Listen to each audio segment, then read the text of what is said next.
Le principe de la Fabrique des Récits, c'est de créer en fait plusieurs événements dans l'année. Donc, c'est vraiment de favoriser la rencontre, de favoriser la création. Donc il y a des créateurs indépendants, il y a des musiciens, il y a des scénaristes, il y a des cinéastes, il y a aussi des créatifs d'agence, de design. Rencontrer des experts, des acteurs de terrain.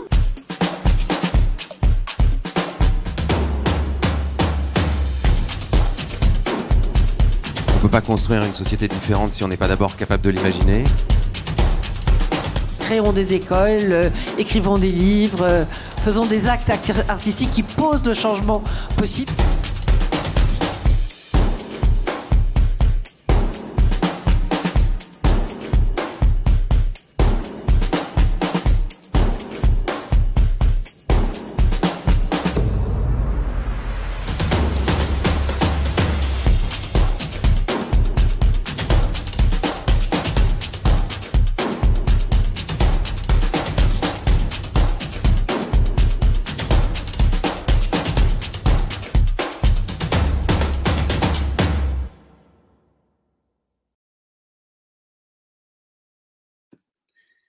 Bonsoir à tous, merci d'être au rendez-vous de la Fabrique des Récits. Donc j'espère que vous avez eu du son, parce qu'il y avait une super musique, au cas où on vous repassera la vidéo de la Fabrique des Récits en fin de session dans 1 heure.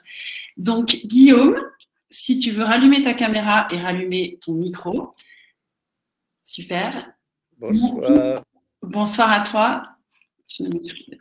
Merci beaucoup d'avoir répondu présent à notre invitation à la Fabrique des Récits. Tes journées sont bien chargées, je crois que tu es entre 2 films, ou 3 peut-être. Deux, ça suffit déjà, c'est beaucoup. Voilà, bon donc c'est bon, tu es bien installé, tout fonctionne, tu es avec nous pendant 1 heure pile poil, puisque je crois qu'à 20 h tu enchaînes avec une autre réunion. Là, on est un peu au cinéma, parce qu'on sait que le cinéma nous manque. Donc, en face de toi, de l'autre côté de l'écran, tu ne les vois pas, ils sont dans le noir.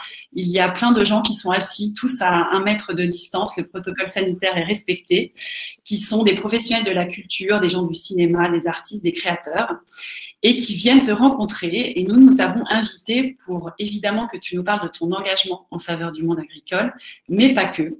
Ce qui nous intéresse aussi à la Fabrique des Récits, c'est que tu nous racontes ton cheminement, ta prise de conscience, tes déclics, tes doutes, car tu n'as pas toujours été un militant. Non, tu n'es pas le fils de Pierre Rabhi, ni le cousin de Cyril Dion. Tu es Guillaume Canet, tu as fait plein de films avant d'avoir le parcours que tu as là. Et en fait, ton témoignage compte beaucoup pour nous parce que justement, tu montres à tous ces professionnels de la culture qu'on n'a pas besoin d'être un activiste, qu'on a juste besoin d'être convaincu par des causes et de les porter, et que chacun, à son niveau, on peut faire sa part du colibri et contribuer à porter des messages puissants. Et puis, on t'a aussi invité parce que tu ne cultives pas que la terre, tu cultives aussi le rire, souvent. Et nous, on aime bien rire à la Fabrique des Récits. Et en plus, c'est notre marque de fabrique. On aime parler des grandes causes avec du sourire, de l'enthousiasme, de l'inspiration. Et on trouvait que tu incarnais bien cette posture. Donc, Guillaume, nous allons raconter une histoire, ton histoire, ta transformation personnelle. Es-tu prêt? Ouais. Je te mets un peu en pression parce que comme on a beaucoup répété ensemble, Ouais. alors on va commencer par parler de toi. Et puis, on va garder un grand temps pour parler de toute la cause et de tout ce que tu fais actuellement. Donc, Guillaume et le cinéma. Donc, tu n'es peut-être pas activiste, mais ne serais-tu pas un peu hyperactif? Je crois qu'on a calculé, tu joues ou réalises dans à peu près 2 à 3 films par an depuis 20 ans. Donc, on voulait faire des jeux de mots avec tous tes films, mais on n'avait pas le temps. Donc, on en a pris quelques-uns. Alors, les super fans de Guillaume Canet, vous allez, j'espère, retrouver ça. Ça nous a donné quelques idées pour essayer de mieux cerner ton personnage. Donc, sur un plateau, tu es plutôt Panoramix, le sage, ou Abrara Coursix, le chef? Non, plutôt le chef. D'accord. Pour information, Guillaume est en train de s'occuper du film, enfin de tourner, de réaliser le film En préparation. Du prochain Astérix. Le rituel du matin sur un tournage, c'est l'instant zen petit bambou ou pétage de plomb rock'n'roll? Ça a beaucoup évolué, en fait. Après une paralysie faciale, une septicémie, un staphylocoque doré et de nombreux autres problèmes, c'est vrai que j'ai appris petit à petit à me recentrer un peu. Et maintenant, je fais du tai chi, je fais du reiki, je fais plein de choses qui me permettent de ne pas exploser en vol. Parce que c'est vrai que bah, c'est vrai ouais, puis il y a l'expérience aussi. C'est vrai que maintenant, j'ai fait plus de 70 films en tant qu'acteur et je viens de terminer mon 7e film en tant que réalisateur. Et avec l'expérience, on devient plus sage aussi, on devient moins explosif, on s'attend un petit peu plus à trouver des emmerdes sur le chemin. En fait. Et du coup, là où tu te sens mieux, justement, puisqu'apparemment tu sais tout faire, c'est derrière ou devant la caméra? Non, je me sens beaucoup mieux derrière la caméra. Moi, je me suis toujours considéré plutôt comme un metteur en scène qui fait l'acteur, en fait. J'ai fait l'acteur au départ pour faire de la mise en scène. En fait, quand j'étais dans un cours de théâtre pour comprendre en fait comment les acteurs travaillaient et pour savoir, parce que je me suis dit que j'allais les diriger et que j'avais besoin, avant de les diriger, de savoir comment fonctionnait un acteur et ce par quoi il passait dans les doutes, justement, les questionnements et tout ça. Et en fait, j'ai atterri dans ce cours et puis il fallait en même temps que je bouffe et que je travaille. Et donc, j'ai couru les castings en parallèle. Et c'est ce qui m'a permis de tourner dans des films et d'utiliser de proposer aux techniciens de bosser les week-ends en plus et de récupérer de la pellicule, les chutes de pellicule pour faire des courts-métrages. Et donc, en fait, ouais, j'ai toujours voulu au départ être metteur en scène. Très bien. Un film que tu aurais justement voulu faire, que tu as envie de faire? Bah, il y a un film que j'avais très très envie de faire et qui a été fait mieux que ce que j'aurais pu faire, c'était Au nom de la Terre. En fait, ça a été la rencontre avec Edouard. Elle s'est faite comme ça, c'est-à-dire que j'ai vu un documentaire qui s'appelait Les Fils de la Terre. Attention, tu es en train de décaler sur la partie 2, tu vas nous raconter ça juste après. C'est pas grave, mais en tout cas, je juste te dis, voilà, c'est un film que j'avais envie de faire. Ouais. Et j'ai appris qu'il allait être fait par d'autres gens que moi. Et par la magie de la vie, il y a eu des événements qui ont fait que bah, je me suis retrouvé à le faire. Voilà. Donc tu t'es rasé la tête et tu as Enfin, à le faire en tant qu'acteur. Ouais, à ouais. participer en tant qu'acteur, en fait. Au moins tu faisais partie de l'aventure. Voilà. Un film que... Ah, tu nous as enlevé la lumière. Non, tout va bien, tout va bien. Elle est en panique, ça y est. Oh la vache, on n'avait pas répété Mais dis-moi, mais l'extinction de la lumière. J'ai l'impression que tu es un peu flou, non? Je suis flou? Tu es flou. Mais c'est... Non, ça va, ça Et va. pourquoi je suis flou? Parce que tu n'as pas assez de lumière, peut-être. C'est bizarre parce que j'ai mes lunettes pourtant. Ah, mais tout s'explique. Ouais. C'est pas grave, t'inquiète pas. Un film que tu regrettes? Attention. Je regrette aucun film en fait parce que chaque fois j'ai appris des choses. Il y a des films dont je suis pas super fier en tant qu'acteur, hein, je parle parce qu'en tant que réalisateur, je suis plutôt sans aucune prétention, je suis plutôt très fier de tous mes films parce qu'ils sont tous très différents et ils m'ont tous appris quelque chose. Les films en tant qu'acteur, il y a des moments où c'est vrai que j'avais besoin de travailler et j'étais pas du tout dans la position que j'ai eue après. Très chanceuse de pouvoir choisir vraiment et attendre et d'écrire des films en tant qu'auteur en parallèle et ne pas sauter sur le téléphone quand il sonne, quoi. Donc, mais il y a certains films, effectivement, je ne peux pas dire que je les regrette, mais en tout cas, j'ai à chaque fois appris quelque chose. C'est vrai que rien que de travailler avec un metteur en scène compliqué, c'est toujours difficile. Donc, ouais. On ne demandera pas de nom. Non. Si tu devais faire un film sur une femme qui te fait kiffer, évidemment j'enlève Marion, ce serait Greta Thunberg ou Florence Foresti? Oh bah non, Greta, oui. Ouais. Et alors, dernière question sur justement toute cette boulimie de travail sur le cinéma. Est-ce que tu n'as pas l'impression de courir parfois et pourquoi autant? Autant de... Donc, tu dis 70 films. Je sais que je ne les ai pas tous comptés, alors beaucoup. J'en ai raté. Parce que je vais mourir. Pourquoi tu cours? Tu vas mourir, ok. Donc, tu aspires à faire combien de films avant ta mort? Tu vas mourir bientôt? Enfin, tu as une date en tête ou quelque chose? Non, parce que je suis partie des gens qui pensent que quand on programme des choses, bah, elles arrivent. Donc, je ne suis pas du tout en train de programmer ma mort. Je dis simplement que c'est une certitude, je vais mourir un jour. Ça, je sais que c'est sûr. Donc, on est tous là-dessus. Ouais. Donc, je ne sais pas quand et le plus tard possible. Mais j'ai toujours eu cette boulimie et ce besoin de faire des choses et d'exprimer quelque chose. J'ai beaucoup de films en tête, j'ai beaucoup de choses à exprimer. Et je pense que voilà, et puis tant que j'aurai des choses à dire. Le problème, c'est que des fois, au bout d'un moment, les metteurs en scène se retrouvent un peu à faire les mêmes films. Et je pense que dès que je vais commencer à refaire un peu les mêmes films, je pense qu'il serait temps de m'arrêter ou alors de m'euthanasier, quoi. Carrément. Donc, tu vas continuer à nous faire des films dans ce flot d'énergie. J'espère. À quoi aspires-tu? À moins que ça vous gonfle. Non, pas du tout. Vas-y, continue. Quels sont tes modèles? Est-ce que tu as des modèles? Dans le cinéma? Ouais. Dans le cinéma, oui, j'ai des modèles, oui, j'ai des gens dans le cinéma français, par exemple, des gens comme Claude Sauté, comme Yves Robert, comme Jean Renoir. Après, dans les metteurs en scène plus actuels, c'est plus compliqué de dire qu'on est fan du travail d'un metteur en scène, parce qu'il y a des metteurs en scène d'aujourd'hui français dont j'aime beaucoup le travail, mais des fois, le fait qu'ils soient très cons m'empêche de penser de faire la différence entre leur travail et ce qu'ils sont eux. Et puis, c'est difficile aussi d'avoir le recul suffisant sur la filmographie entière d'un metteur en scène. Mais il y a des metteurs en scène dont j'aime vraiment beaucoup le travail dans les générations d'aujourd'hui, quoi.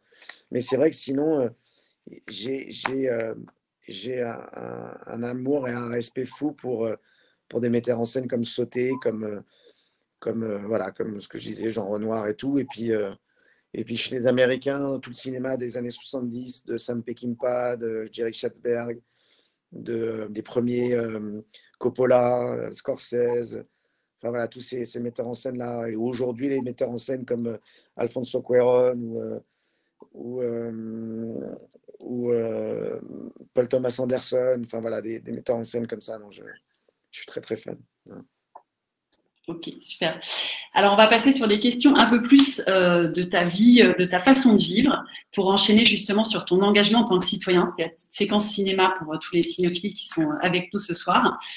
Alors, Guillaume, un citoyen comme les autres, tes prochaines vacances, cabane dans les arbres ou camping-car dans les Rocheuses? Franchement, ces dernières années, j'ai fait un peu les deux. Et j'ai de plus en plus besoin de ça, en fait. Même aujourd'hui, sur les tournages, je ne vais plus à l'hôtel. J'ai une caravane dans laquelle je vis, en fait, et je reste dans la caravane. Je vais plus dans l'hôtel. Enfin, je vais plus à l'hôtel et je vis sur place sur le décor. C'est ce que j'ai fait sur le Nom de la Terre pendant toute la partie été et hiver. Et j'étais au milieu des champs à côté de la ferme et les gens repartaient, prenaient 3/4 d'heure de voiture pour rentrer le soir à l'hôtel. Et je me sens tellement bien dans ma caravane que j'ai du mal maintenant à retourner à l'hôtel. Et puis la cabane dans les arbres, ouais, c'est quelque chose dont j'ai de plus en plus besoin, en fait, d'aller. Moi, j'ai toujours grandi dans la nature. J'ai grandi en pleine forêt de Rambouillet où j'allais écouter le brame des cerfs toutes les nuits à l'époque du brame, dormir au pied des arbres. Et en fait, je me rends compte avec le temps que j'ai énergétiquement de plus en plus besoin des arbres. J'ai pris conscience même depuis peu de temps, depuis que justement je travaille sur l'énergie, que ce soit avec le Reiki ou que ce soit dans les rencontres que j'ai pu faire, par exemple avec quelqu'un qui s'appelle Alain Canet, qui travaille dans l'agroforesterie, avec qui on a fait des choses avec l'association des enfants et des arbres et tout, où j'ai pris vraiment.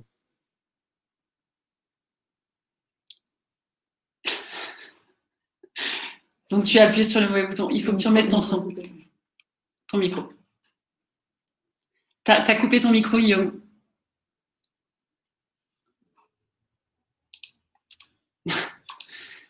Est-ce que tu m'entends? Ok, super.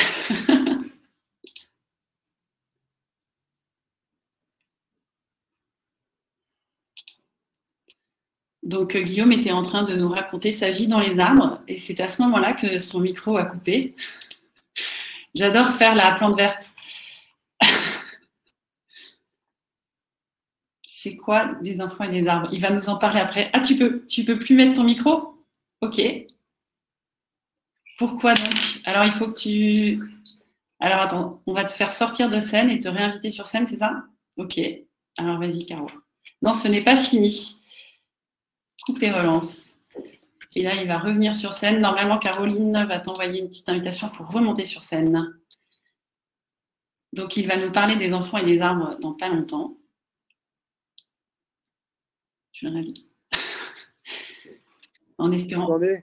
Fantastique. Oh là là, On va parler des enfants et des arbres. Je finis juste ma série de questions. C'est des réponses très vite. Voilà. Justement. Non, je disais voilà, que j'ai compris avec Alain Canet, grâce à Alain Canet, ce qui émanait en fait des arbres. Et donc aujourd'hui, voilà, j'en ai de plus en plus besoin. Cool. Tu as 2 enfants en bas âge. Tu es plutôt papa les boules ou papa cool? Papa les boules? Ouais, les boules, papa énervé. Oh bah non, mais ouais, je peux pas dire que je sois tout le temps cool, mais je suis non, enfin, je suis plutôt un papa cool. Papa cool. Pendant le confinement, tu étais plutôt apéro house party ou séance abdos fessiers? Non, j'ai fait beaucoup de sport ouais, pendant le confinement et j'ai écrit un film que j'ai tourné juste à la sortie du confinement en 4 semaines. Dans ta caravane à Belle-Île. Exactement. Mais j'étais pas dans ma caravane parce qu'elle ne pouvait pas venir à l'endroit où… Dans une tente à Belle-Île. Tu peux comprendre? Ouais, d'ailleurs, j'avais une tente derrière, effectivement. Mais non, là, exceptionnellement, j'ai dormi à l'hôtel. Ton été au Cap Ferret, c'est plutôt la plage, tranquille, ou le grand bain, aventure? Non, l'été, je vais pas où il y a du monde, en fait. L'été, je suis enfermé. Enfin, enfermé, je suis pas enfermé d'ailleurs, parce que j'ai la chance d'habiter dans une très belle maison, mais je vais pas beaucoup là où il y a du monde. Par contre, j'adore le Ferret hors saison. Ton instant gourmand, bonne côte de bœuf ou excellente salade de tofu? Non, non, j'aime pas le tofu. Par contre, depuis le nouvel an, j'ai fait 2 mois de vegan et ça m'a fait beaucoup de bien. Ça m'a bien, je pense, nettoyé et puis donné vraiment la patate. Mais par contre, j'aime trop la viande. Donc, manger une viande de temps en temps. Donc, par contre, maintenant, voilà, je mange de la viande rouge 1 fois par mois. Très bien. Voilà. Quel jour? Non, je déconne. Quoi? Non, je déconne, je dis quel jour. On a dit qu'on rigolait. Mais j'adore ça, hein, j'adore la viande. Voilà. À la maison, c'est plutôt tri sélectif ou zéro waste? Tu en es où dans ta transformation? Non, ça fait longtemps que avec Marion qui est qui a vraiment conscience de ça depuis longtemps, et c'est elle qui m'a d'ailleurs beaucoup fait prendre cette conscience environnementale. Et c'est vrai que on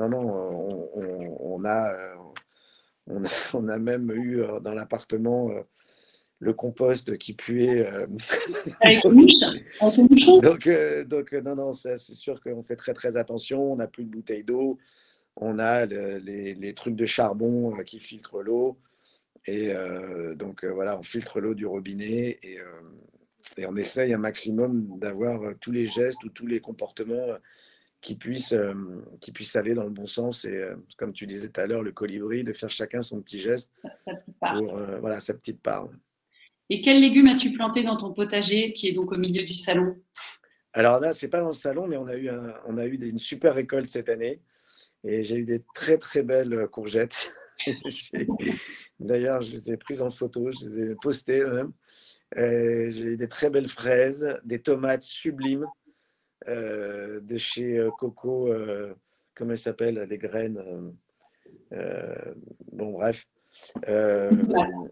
Des tomates magnifiques. Cocopelli. Voilà, Cocopelli. Merci. Merci, Marianne. Voilà. Je suis aidée par les gens, c'est trop bien. J'ai eu des carottes. Très bien. C'était pas très grandes, des petites carottes. Ok, c'est cool. Je voulais juste vérifier que tu avais un potager. Ouais, on a un potager. Ouais. Allez, dernière question, après on va passer à toute ton action. Tes petits mouchoirs, Guillaume, tu les achètes sur le Bon Coin ou au Bon Marché? Mes petits mouchoirs, je les achète au Bon Marché. Allez, tes gros torchons alors. Est-ce que je vais faire mes courses au Bon Marché ou au Bon Coin? Sur le Bon Coin. Est-ce que tu achètes sur le Bon Coin? C'est pour mes amis du Bon Coin qui sont connectés ce soir. Alors, je n'achète pas sur le Bon Coin, mais je vends beaucoup de choses. Ah, Enfin, j'essaye de vendre beaucoup de choses, mais personne ne veut acheter ce que je vends, en fait. Est-ce que tu vends trop cher, par exemple? Mais non, parce qu'en plus, je descends. Et de plus en plus, par exemple, là, je vends un Segway électrique qui est vraiment mais donné, bradé, avec des batteries neuves. Tu as un pseudo sur Le Bon Coin à tous les gens qui sont avec nous ce soir. Achetez les produits de Guillaume Canet sur Le Bon Coin. Ben non, parce que je ne mets pas mon nom. Parce que si je mets mon nom, en fait, j'ai 50 personnes qui viennent par jour pour voir si c'est vraiment moi. Donc, Tu veux que je leur donne ton adresse mail?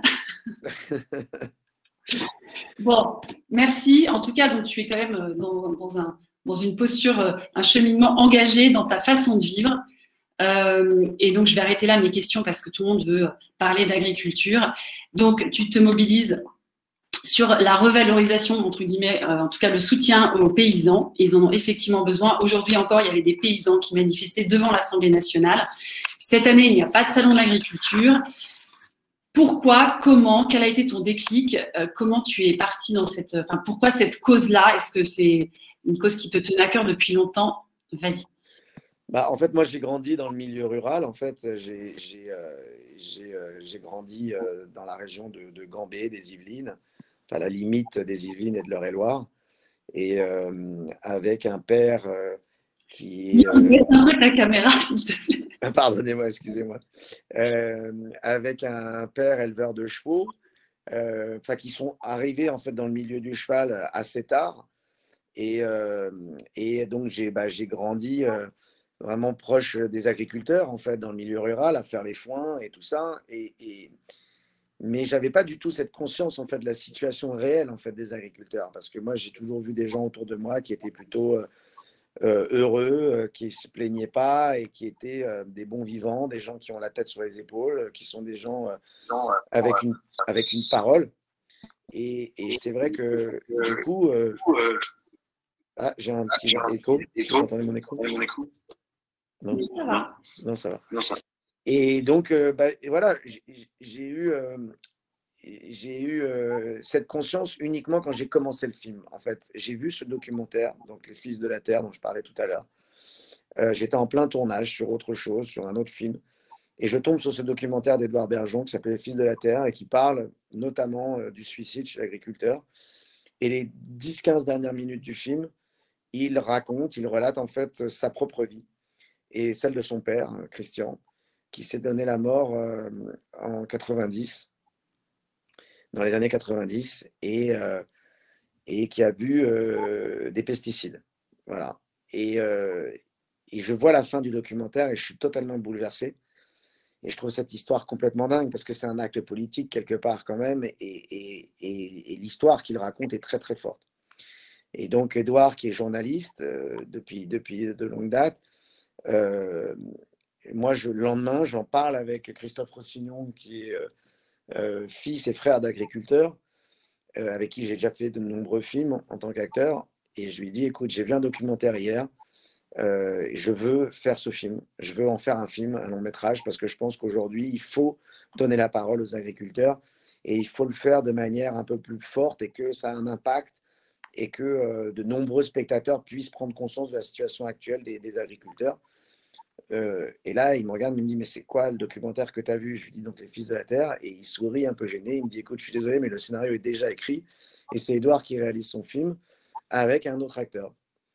Et donc, j'étais à la fois très heureux de savoir que le film allait se faire, et à la fois j'avais les boules, parce que j'aurais tellement aimé participer à cette aventure et porter la parole, en fait, de cette situation.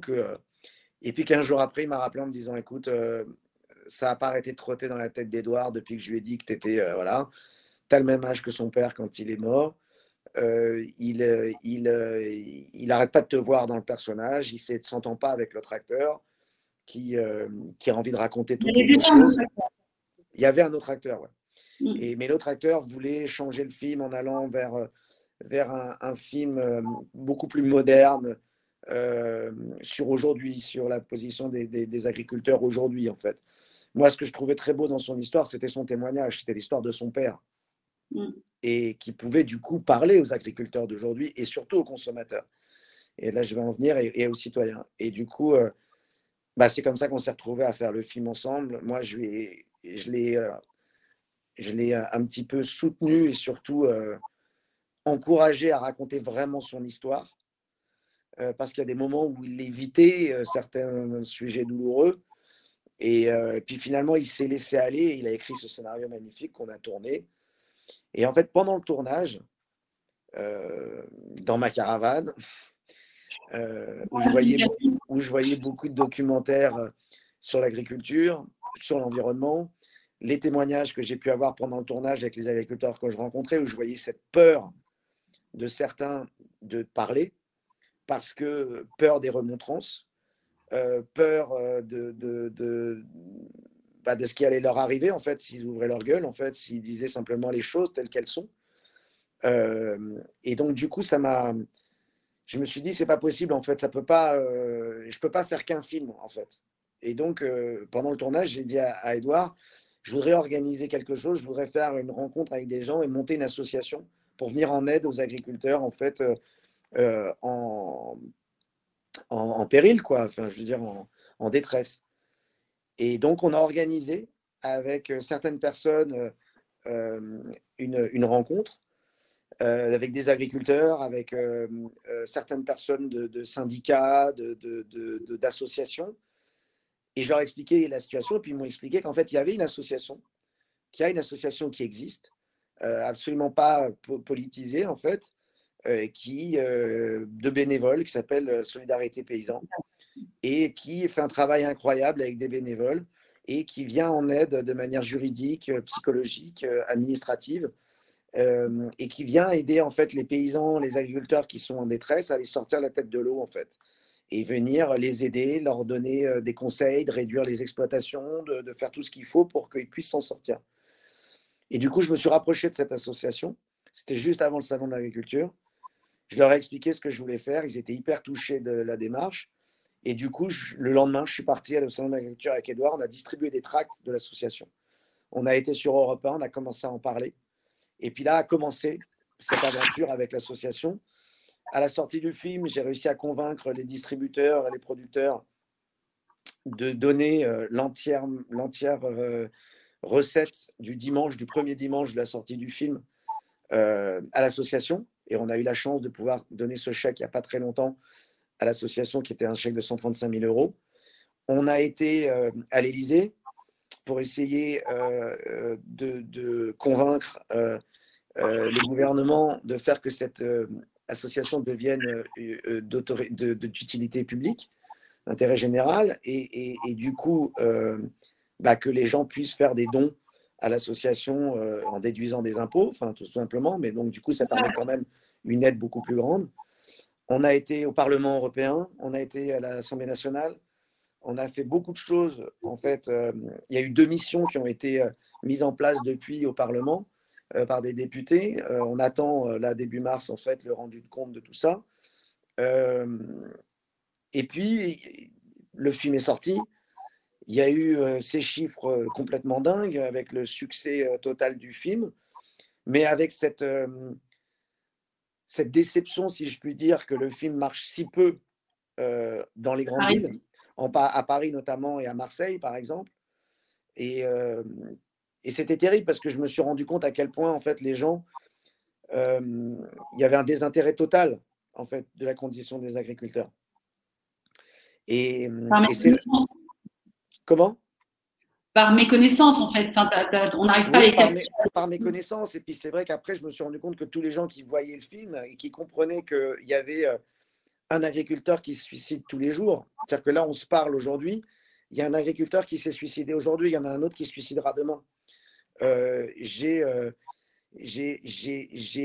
quelques chiffres. Par exemple, il faut savoir qu'aujourd'hui, il y a une installation pour 3 départs à la retraite. Il y a la moitié, en fait, il y a 400 000 agriculteurs aujourd'hui, donc 25% de femmes, et qu'il y a 55 heures que la moitié donc, va partir à la retraite sous moins de 10 ans. Et que le problème, c'est que même si on avance sur le bien-être animal, sur le pesticide, sur tout ça, il y a un départ des campagnes.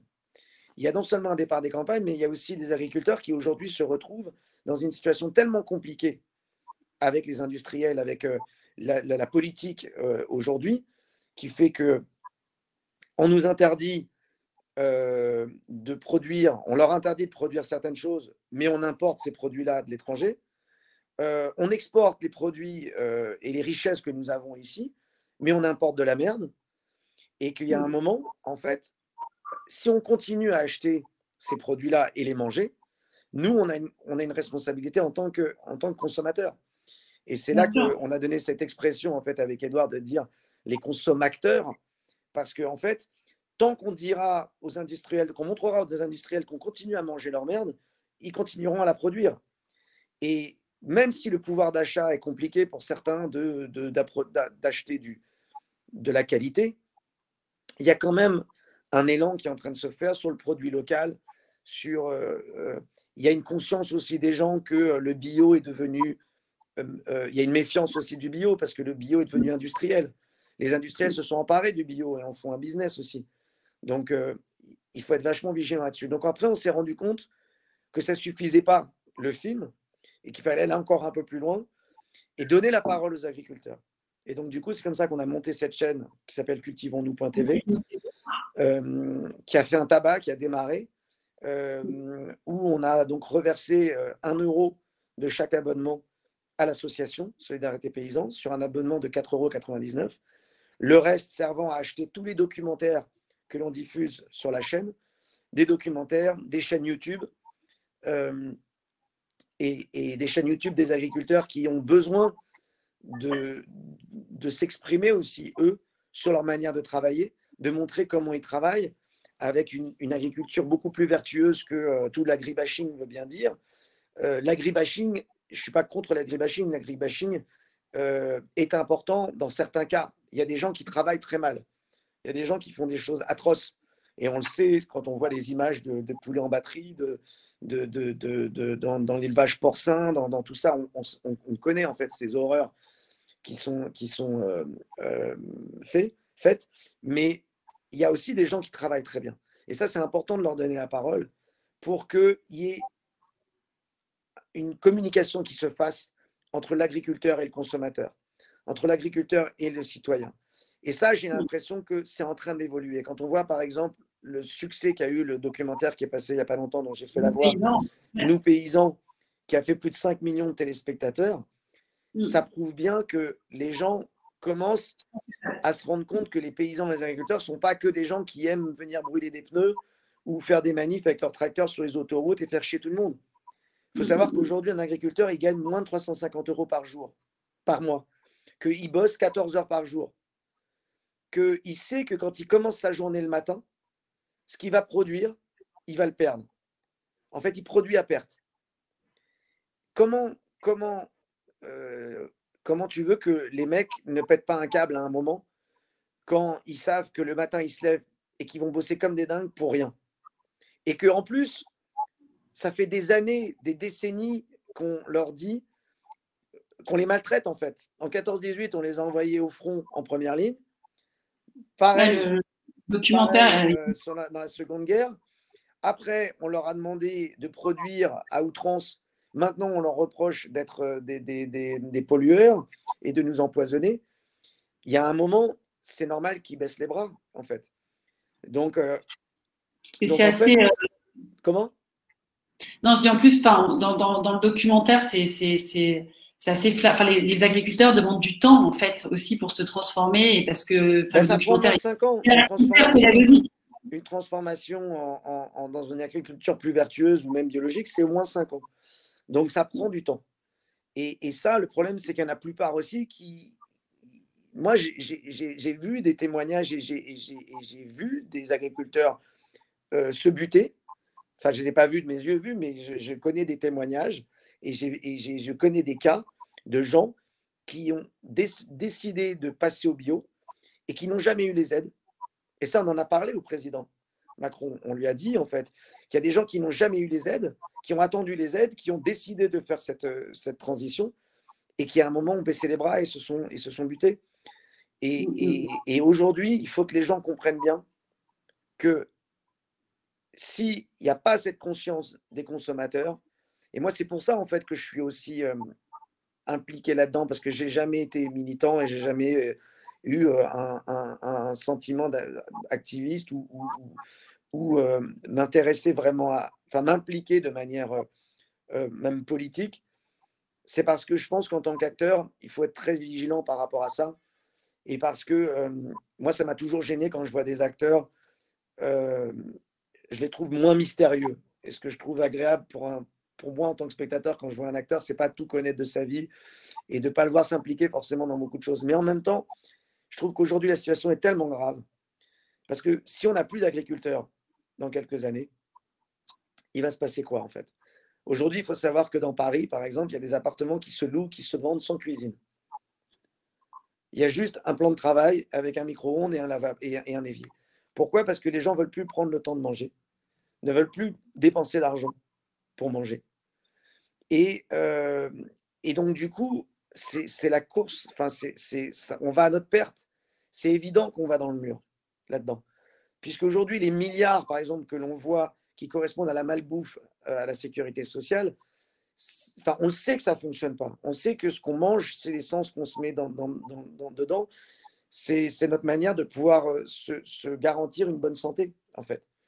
Donc, si on ne revient pas aux bases même, c'est-à-dire la terre, et ce qu'on met dans la terre, et comment on traite la terre, si on lui met de la merde, elle va nous donner de la merde. Et les poissons que l'on mange aujourd'hui avec des particules de plastique, c'est la même chose.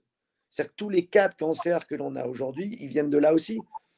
Parce qu'on accepte trop depuis longtemps. Donc, à un moment, je pense qu'il faut qu'il y ait un réveil citoyen. De dire, on ne veut plus de ça, en fait. On ne veut plus de ça. Donc, ça veut dire que chacun a sa responsabilité. Chacun, dans chaque rayon, quand il arrive, il a la possibilité de voir les produits, de dire, OK, ça, je n'achète plus. De décider. Et on a la possibilité de faire ça. Et ce n'est pas qu'une histoire de pouvoir d'achat, ce n'est pas vrai. Moi, je connais des cas, et je me suis engueulé avec des gens très proches qui me disaient, mais je n'ai pas les moyens. Et c'est des gens qui vivent à la campagne. Je dis, mais est-ce qu'au lieu d'aller dans les grandes surfaces, est-ce que tu as essayé d'aller chez ton agriculteur juste à côté de chez toi ou d'aller au marché? Plus cher. Mais il faut cuisiner. Mais en fait, on se rend compte que si on cuisine des légumes achetés au marché, ça ne va pas coûter plus cher que d'acheter des légumes déjà cuisinés. Donc, en fait, c'est le temps. C'est de reprendre le temps, en fait. C'est de reprendre le temps, de prendre conscience de ça, de se rapprocher des agriculteurs. Il y a la marque C'est qui le patron qui fait ce travail qui a quand même, prouve quand même… Ouais, qui a un succès énorme. Énorme, parce que les gens apprécient de savoir que quand ils achètent du lait et qu'ils vont dépenser, je ne sais plus combien, je crois que c'est 4 € par an, en plus, dans leur budget de lait de l'année, 4 €, hein, c'est ridicule. Et bien, avec ces 4 €, à l'autre bout de la chaîne, les producteurs de lait s'en sortent. Donc, c'est une confiance rétablie aussi chez les producteurs de lait. C'est une confiance et un soutien et je pense aussi un plaisir pour les consommateurs de dire bah, j'aide les producteurs et les agriculteurs à s'en sortir. Et je pense que c'est là-dedans qu'il faut qu'on aille. Et c'est pour ça qu'on a créé cette chaîne, pour en parler, pour communiquer là-dessus. Voilà. Merci pour ce grand plaidoyer. Alors, il y a plein de commentaires. J'ai l'impression que tout le monde est très convaincu dans ce webinaire sur tout ce que tu dis. Ce qui m'intéresse, alors je pense que la cause agricole et tout ce que tu dis, évidemment, c'est des sujets une vision qu'on partage. Nicolas Chavannes de C'est qui le patron est déjà intervenu plein de fois pour raconter aussi ce modèle finalement de quelques centimes par foyer, quelques euros à la fin de la chaîne qui vont changer des vies. Mais il y a des grandes surfaces, par exemple, qui commencent à jouer le jeu. C'est-à-dire qu'on a fait un rendez-vous avec Thierry Cotillard en fait, de chez Intermarché, qu'on a mis en relation aussi. Et ça avance en fait. Il y a une prise de conscience aussi des grandes surfaces par rapport à ça. Bien sûr. Ouais. Et pour revenir un petit peu justement sur tout ce que tu as monté avec Edouard, donc Cultivons nos TV, etc. Pour les gens qui nous écoutent là et les artistes, est-ce que ça a été compliqué de monter ça? Est-ce que tu as l'impression, tu t'es posé toi par exemple la question de la légitimité ou voilà, ça a été une évidence et tu as ouvert les portes. Enfin, qu'est-ce qui peut être des freins aujourd'hui sur ces sujets? Enfin, la chaîne Cultivons-nous TV, tu me dis, c'est un succès pas peu. Enfin, vous êtes content du résultat. Est-ce que vous avez rencontré des difficultés à certains moments? Est-ce que les seules difficultés qu'on a rencontrées, en fait, c'est l'appui des politiques, en fait. C'est de se rendre compte aujourd'hui que ça sert à rien d'attendre. Il faut faire, en fait. Il faut faire les choses de notre côté, en fait. Les documentaires que nous, on a été faire, par exemple, j'ai été faire un documentaire avec Edouard et avec Marion sur le pain, sur Roland Feuillas qui fait du pain, du blé ancestral, qui régénère qui a du blé ancestral qui a de plus de 12 000 ans, des blés de partout dans le monde qu'il va retrouver et qui fait du pain extraordinaire. Moi, j'ai appris à faire mon pain là-bas. Ça fait 1 an maintenant que je fais mon pain.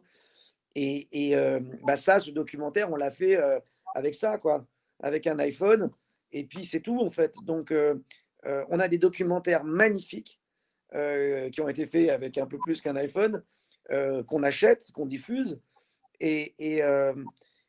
Mais non, on n'a pas eu de difficulté particulière, si ce n'est la seule volonté que l'on a aujourd'hui, c'est communiquer pour que les gens puissent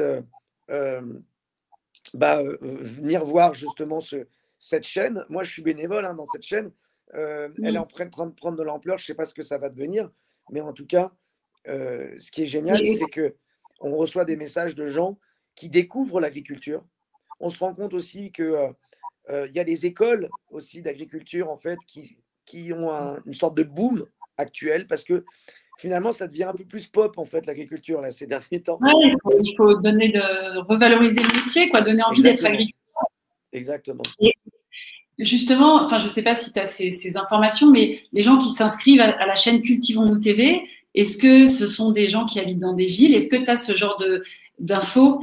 Est-ce que justement on arrive à sortir du premier cercle entre guillemets de gens convaincus et à toucher des nouveaux publics, parce que tout le sujet des gens engagés comme tu l'es, comme nous le sommes, c'est justement d'aller au-delà de gens qui connaissent déjà cette chose. De plus en plus. Est-ce que tu as l'impression que le fait que toi, par exemple, qui n'incarne pas forcément une personnalité engagée, en tout cas au début, c'est en train de bien changer, ça a attiré du grand public sur ces sujets-là? Est-ce que tu as ce genre de témoignage ou ce genre de ressenti? Oui, c'est en train de s'ouvrir de plus en plus. Et d'ailleurs, ce qui est très marrant, c'est qu'il y a même des gens aujourd'hui que je croise qui me disent qu'ils se sont abonnés à la chaîne, mais qui n'ont pas encore eu le temps d'aller voir des documentaires.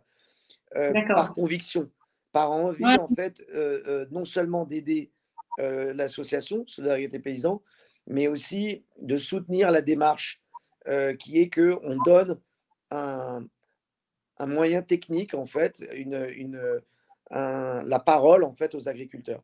Et donc ça, on leur dit, bah oui, mais regardez quand même les documentaires, parce que les documentaires sont vraiment super et très, très diversifiés. On vient d'en faire un magnifique qui s'appelle Des enfants et des arbres, avec Marie-France. Une question, justement, qu'est-ce que c'est Des enfants et des arbres? Raconte-nous en quelques minutes. Alors, l'association, on a été faire un truc génial. On a été avec Edouard dans l'école de son père, où son père a grandi, à côté de chez lui, pas loin de Poitiers. On a été chez lui, en fait, avec une classe de CM2.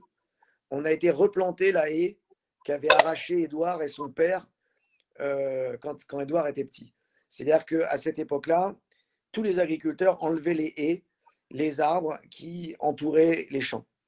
Pourquoi? Parce qu'ils voulaient gagner du terrain, ils voulaient pouvoir tourner plus facilement avec les tracteurs et tout ça.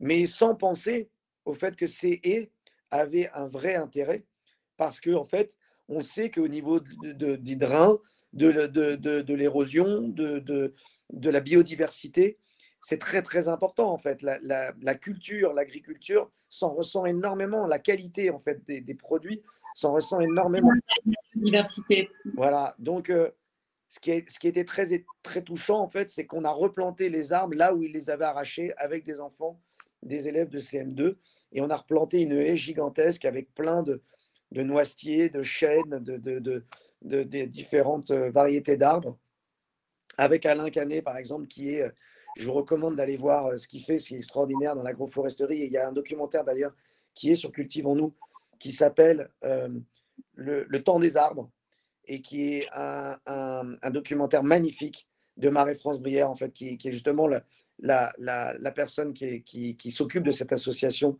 cette femme qui fait un travail formidable dans les écoles partout en France, cette association qui va chercher des enfants et ils vont planter des arbres ensemble pour donner aussi l'envie aux enfants d'aller remettre les mains dans la terre. Donc en fait, voilà, il y a plein de documentaires comme ça qu'on a pu faire et qui... et voilà, on a envie de donner aux gens envie de les voir et donc du coup d'y participer eux-mêmes, quoi. Du coup, une question justement sur... est-ce que tu te vois, par exemple, faire un film sur... Tu dis, il faut revaloriser le métier de paysan, donner envie aux gens aux gens, en tout cas aux personnes qui pourraient être intéressées par ça, de devenir paysans. Est-ce que tu imagines, par exemple, toi, en tant que réalisateur, scénariste, d'écrire justement une fiction où le paysan est hyper heureux, de raconter cette vie-là. Aujourd'hui, nous, ce qu'on constate chez Spark News et à la Fabrique des Récits, c'est que c'est bien d'alerter, c'est nécessaire, et le travail que vous avez fait avec Édouard Au nom de la terre, et c'est vrai que c'est une prise de conscience, c'est une claque de voir ce film, enfin, je vous le conseille pour ceux qui ne l'ont pas vu. Et à la fois, le narratif positif, il manque un peu. Donc, d'écrire un film, de réaliser un film où justement, en fait, le paysan, il est plus sur de la grosse production industrielle, il a des horaires normaux, enfin une vie de paysan désirable et souhaitable. Est-ce que c'est des projets que tu trouves intéressants et tu te dis, tiens, effectivement... Non, moi, ce que je voudrais, c'est que ça existe. Moi, ce que je voudrais, c'est que ça existe. C'est pas faire un film sur quelque chose qui n'existe pas, en fait. Ce que je voudrais, c'est que ça existe. Je voudrais que les paysans, aujourd'hui, aient ce bonheur de pouvoir cultiver sans avoir un banquier qui essaye de les rouler, d'avoir des mecs d'une coopérative qui va essayer de les avoir. Moi, c'est ça qui m'intéresse. Si je dois montrer ça aujourd'hui, ça veut dire que je vais montrer des agriculteurs qui peut-être sont heureux aujourd'hui parce qu'ils font de l'industriel et que ça marche bien pour eux. Mais Édouard l'a très bien montré dans son film, en fait, les années de bonheur. On les a vues, les années de bonheur, dans Au nom de la terre, la première partie du film. Tout à fait. Où ils sont heureux, où c'est formidable. Moi, je rêverais de montrer ça. Je rêverais de montrer ça. Seulement, aujourd'hui, il y a une vérité, en fait, il y a une réalité qui n'est pas ce grand bonheur. Donc, mais pourquoi pas? J'adorerais faire un film comme ça. C'est vrai que nous, en fait, la mission un peu de la Fabrique des Récits, c'est justement de dire aux acteurs de la culture, essayer de nous projeter aussi sur des futurs souhaitables, si nos amis de l'Institut des futurs souhaitables nous écoutent. Et en fait, cette capacité aussi de montrer des nouveaux modèles, ce que nous on appelle les signaux faibles. En réalité, il y a des... J'imagine que tu connais la ferme du Bec et Loin. Et en fait, il y a des... Pour répondre à ta question, parce que j'ai pas bien compris ta question, mais pour répondre à ta question, pardon. Par exemple, dans Cultivons-nous, c'est totalement la charte de la chaîne. C'est-à-dire que ce qu'on montre, c'est justement pratiquement que des agriculteurs qui ont trouvé un modèle et pour qui ça évolue dans quelque chose de positif. Notamment la réduction des exploitations, la taille des exploitations. Il y a beaucoup d'agriculteurs aujourd'hui qui comprennent qu'en n'écoutant pas le système industriel et en n'essayant pas de produire à outrance, se rendent compte qu'en réduisant leur exploitation, ils arrivent à se tirer du temps pour eux, d'avoir plus de temps pour eux pour partir en vacances, pour passer du temps avec leur famille. Et là, ils commencent à trouver du bonheur. Et là, ils commencent à trouver plus d'équilibre dans leur vie. Après, économiquement, on sait que c'est très compliqué. Mais c'est des gens qui aiment la terre, qui sont amoureux de la terre et qui, même s'ils ne sont pas très riches, ils sont heureux. Ce qu'il ne faut pas non plus, c'est leur appuyer sur la tête. C'est ça la vraie situation, en fait.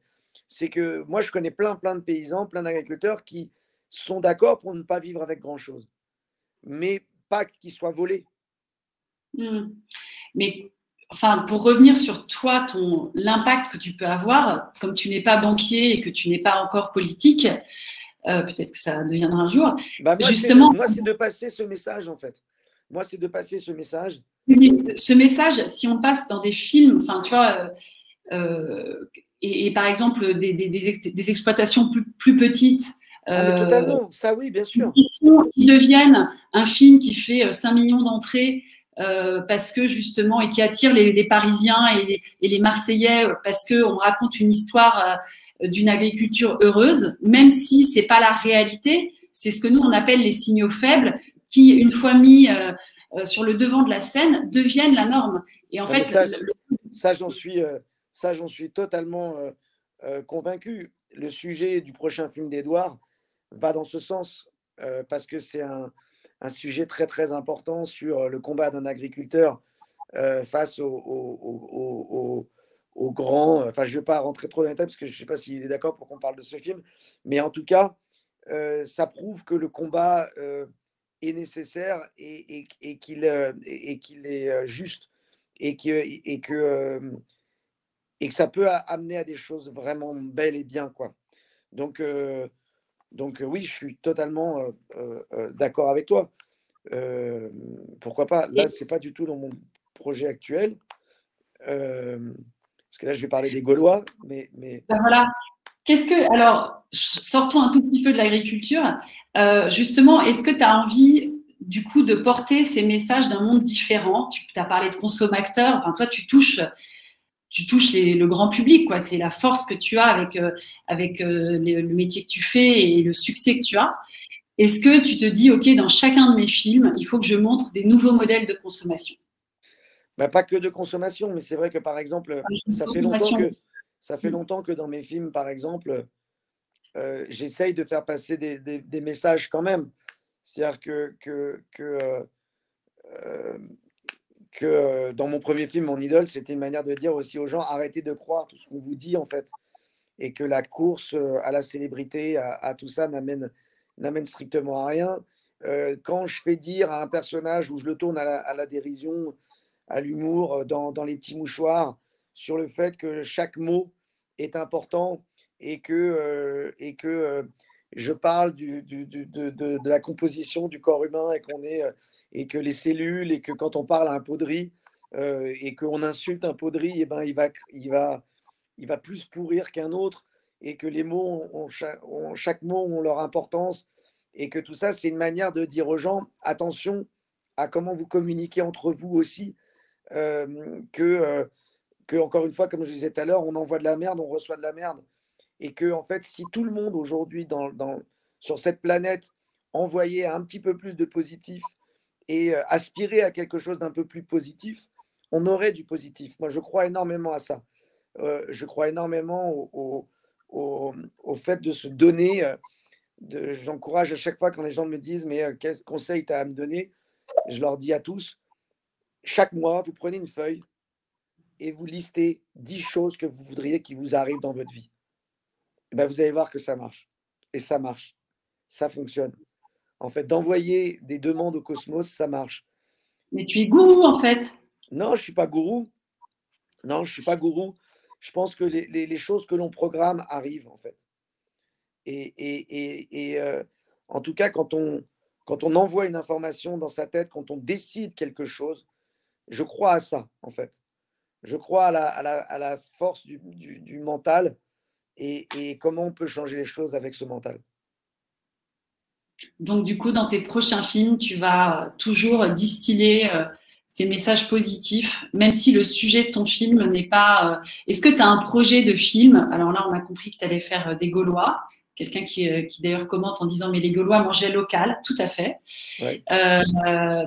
Est-ce que tu as des projets de films où justement tu veux porter d'autres grandes causes, ou tu veux continuer sur cette cause-là? Quelle est la suite pour toi, en fait, même s'il y a encore beaucoup à faire sur l'univers? Je ne sais pas, moi je pense que c'est très important d'être animé à chaque fois d'un récit, d'une narration et d'une histoire quand on fait un film, pas juste faire passer un message. Parce que juste faire passer un message, ça peut aussi être moralisateur, ça peut être chiant. Et je pense qu'il faut toujours que ça soit servi par une belle histoire. Les gens, ils ont besoin aussi de se divertir. Quand ils vont au cinéma, ils ont besoin d'être émus. Et je pense que c'est ce qui a très très bien réussi Édouard quand il a fait son film. Il a réussi à allier l'émotion, mais aussi une réalité agricole, en fait. Et ça, je pense que c'est ça le plus important. Alors, quelques questions rapidement. Parce qu'il reste 3 minutes. 3 minutes. Le temps, pourtant, le temps, c'est tellement important. Tu sais, Guillaume, tu l'as dit toi-même. Je sais, mais pour les autres personnes à qui je dois parler, c'est aussi important. Mais bon, non, mais pardon, mais c'est parce que pas mal de questions, il y a énormément de commentaires.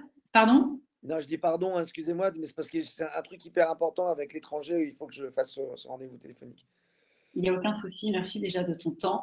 Juste un conseil, justement, peut-être pour la fin, il y a eu des questions sur la place des imaginaires, le rôle de la culture pour recréer des nouveaux imaginaires, on en a parlé. Tout le travail que tu as fait avec quelles sont les prochaines étapes pour l'association, pour Cultivons-nous TV. Donc, on en a parlé aussi. Peut-être un conseil que tu pourrais donner justement à toutes ces personnes un petit peu isolées qui nous écoutent et qui veulent passer à l'action. Un conseil à leur donner, voilà, sur des causes qu'ils ont envie de porter ou une façon de développer des projets à impact, des œuvres culturelles à impact. Comme je disais, que tout le monde prenne bien conscience du rôle que l'on a et que l'on peut et qu'on peut réellement tous ensemble changer la donne, en fait. Que si chacun on fait notre part du travail, ça changera et ça évoluera, en fait. Et est-ce que tu as l'impression que justement dans le cinéma, les choses évoluent un petit peu autour de toi? Comment ta bande de potes, des petits mouchoirs, voit ton engagement? Est-ce que tu as l'impression que d'autres artistes se mobilisent aussi sur des causes? Et ce sera ma dernière question, ne t'inquiète pas. Non, mais je m'en fous un peu. Non, j'ai pas vraiment un sentiment d'intérêt de la part de certains. Il y a des journalistes même qui m'ont demandé quand est-ce que j'allais arrêter ma mascarade et à quel moment j'allais arrêter ma promo sur Au nom de la Terre, en fait. Donc, ils n'ont pas du tout cru à ma conviction. Mais je m'en fous, en fait. Je fais pas ça pour ça, en fait. Donc, ce qu'ils pensent, moi, je m'en fous. Moi, ce qui m'intéresse, c'est de savoir que cette année, on a réussi à sauver quelques familles, qu'il y a des agriculteurs aujourd'hui qui me laissent des messages après avoir vu le film ou avoir vu le documentaire qui est passé il n'y a pas longtemps, Nos paysans, et de voir ce que l'on fait et que ça leur donne du baume au cœur et que ça leur donne envie de se remettre au travail et d'y croire et tout ça, en fait. Et c'est pour ça que le seul conseil que je puisse donner aux gens, c'est de se rapprocher d'eux, que la communication se refasse, en fait, s'établisse entre eux, en fait. On voit très bien dans le documentaire qui est montré à quel point les Parisiens, les gens très de situation très aisée, enfin de classe sociale assez aisée, quand ils parlaient des paysans comme des cutéreux, on les voit après revenir en vélo dans les années difficiles, dans les fermes, pour le marché noir et pour leur acheter des produits de première nécessité, des œufs, du beurre et du pain. Et là, tout d'un coup, ils sont contents de pouvoir communiquer avec le paysan. Donc, ça peut nous servir de leçon. N'attendons pas cette crise pour se rapprocher des agriculteurs, en fait. Merci beaucoup, tu as raison, on est un pays de paysans, sans paysans, pas de pays. Merci Guillaume d'être resté avec nous jusqu'à 21h. Merci à vous. On va te laisser filer, on va remettre la petite vidéo de la Fabrique des Récits pour tous ceux qui veulent rejoindre ce mouvement engagé d'artistes, pas tous aussi connus que Guillaume, mais tous en tout cas qui ont envie de changer les choses. Une petite annonce aussi pour le prochain événement de la Fabrique où nous recevrons un groupe de musique, ce coup-ci Trio, qui est aussi très engagé et dans sa façon de produire ses tournées musicales et dans ses messages qui seront avec nous le 1er avril. Merci Guillaume, bon courage pour ta... Merci à toi et merci à vous toutes et tous et bravo pour tout ce que vous faites. Merci à vous. Chouette, bravo toi, tout ce que tu fais. On va vous laisser avec le petit jingle de la Fabrique des Récits. À bientôt, merci à toi. Au revoir, ciao ciao.